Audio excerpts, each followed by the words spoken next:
جو شخص عصر کے بعد آیت الکرسی 70 بار پڑھے گا، عصر کے بعد آیت الکرسی 70 بار پڑھے گا۔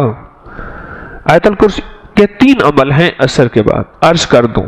ایک عمل یہ ہے کہ عصر سے لے کر مغرب تک مسلسل آیت الکرسی پڑھتا رہے، اور جس وقت مغرب کی اذان ہو اور اذان میں مؤذن اللہ اکبر کہے، یہ سجدے میں چلا جائے، کیونکہ اذان سے پہلے سجدہ نہیں ہو سکتا، سجدے میں جائے اور اللہ سے اپنی فریادیں اور درخواستیں اللہ کی بارگاہ میں پیش کرے، اور جو مانگے گا سو ملے گا، اور ادھر اذان ختم ہو، ادھر اس کی فریادیں ختم ہو جائیں، اور اس یہ سجدے سے سر اٹھا لے۔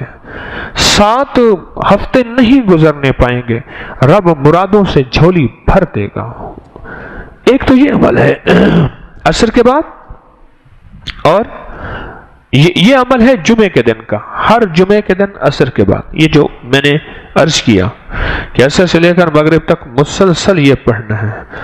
ایک عمل ہے جس کے ساتھ جمعے کا تعین نہیں، جمعے کی قید نہیں ہے۔ وہ عمل کیا ہے؟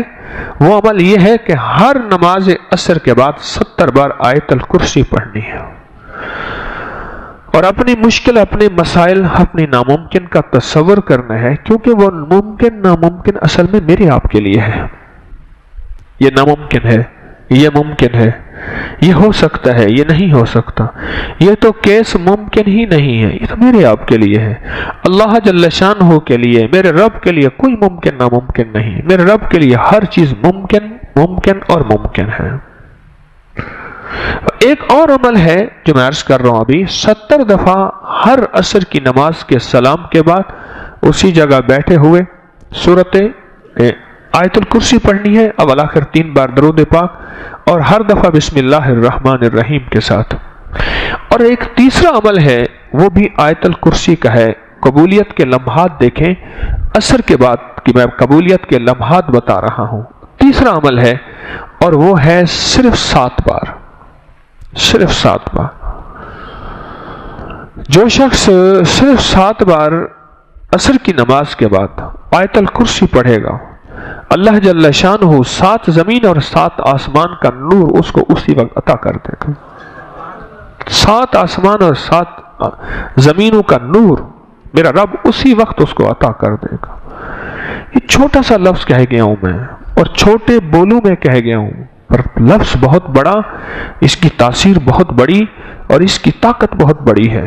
بس میں کہہ گیا ہوں، اور آپ نے سبحان اللہ کہہ دیا، یقیناً آپ کے دل سے نکلی سبحان اللہ، لیکن 7 آسمان اور 7 زمین کا نور گمان میں نہیں ہے۔ اللہ نور السماوات والارض، 7 آسمان اور 7 زمین کا نور جس کو مل جائے، میں کہتا ہوں اگر نور کی ایک کرن مل جائے، اور نور کا ایک قطرہ مل جائے، اور نور خشخاش کے دانے کے برابر مل جائے، یہ ساری کائنات جگمگا جائے۔ غاروں کے اندر اور سمندر کے نیچے کائنات کی آخری تاریکی ہے، بہت اندھیرا ہے سمندر کے نیچے، سائنس کہتی ہے سمندر کے نیچے میلوں گہرا سمندر نیچے، وہاں بھی نور ہو، اور وہاں سمندر کے نیچے کالا پہاڑ ہو، اور کالے پہاڑ پہ ایک کالی چونٹی چل رہی ہو، اور کالا کیڑا چل رہا ہو، اس کے قدموں کی آہٹ، اس کی چلنے کی کیفیت اور اس کا انداز اب سارا کا سارا دیکھ لیں گے جب یہ کیفیت ہو۔ کون سی؟ کہ نور، ایک صرف خشخاش کے دانے کے برابر نور اللہ جل شانہ کا اگر آ جائے تو، اور جس کو کائنات کے 7 آسمان اور 7 زمین کا نور مل جائے، نماز عصر کے بعد صرف 7 بار آیت الکرسی پڑھیں۔ اب بولیں 7 بار آیت الکرسی پڑھنے میں کون سی دیر لگتی ہے؟ ایک وظیفہ ہے جمعے کے دن عصر سے مغرب تک آیت الکرسی پڑھتے رہیں، گڑ گڑا کے، بھکاری بن کے، محتاج بن کے، اپنے مقصد کا تصور کر کے، اور جس وقت مؤذن اللہ اکبر کہے، سجدے میں اللہ سے فریاد، یہ ہر جمعے کے دن۔ ایک دوسرا میں نے طریقہ عرض کیا آپ کی خدمت میں، روزانہ 70 بار آیت الکرسی۔